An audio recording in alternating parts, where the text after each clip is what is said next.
that the first Bank of the United States served the country in the 1790s, preserved independence, promoted economic growth, provided cash for useful initiatives, road building, the beginnings of the canal era.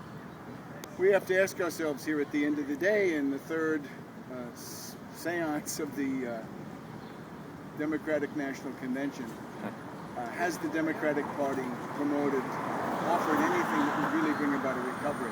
I'm afraid the answer is no.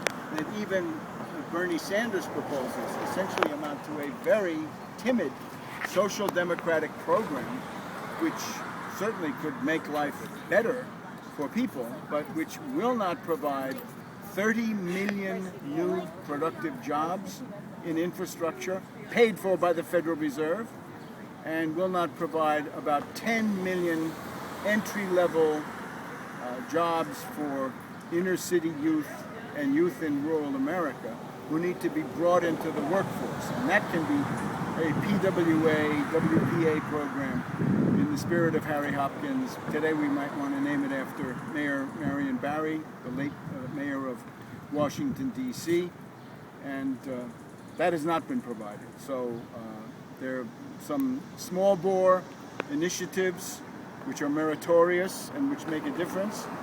And all of this, it simply points to the fact that the immediate task is the defeat of Trump.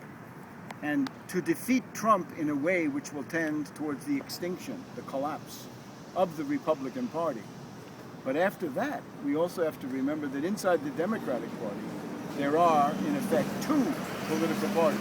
There's a pro-Wall Street Democratic Party with Hillary Clinton, President Obama, Biden, to be sure, Kaine, and then the other side, right, the Elizabeth Warren, Bernie Sanders, Marcy Kaptur side, which is a pro-labor, pro-New Deal, anti-Wall Street, anti-financier, anti-speculator branch of the Democratic Party. So that's the approach we have. We of the Tax Wall Street Party want to see Trump defeated. Without that, there's no world. Nothing else matters.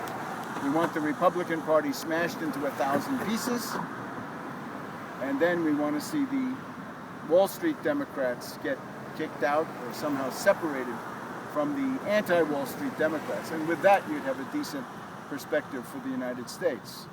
So here from the first bank of the United States in Philadelphia, Pennsylvania, Webster Tarpley for the Tax Wall Street Party.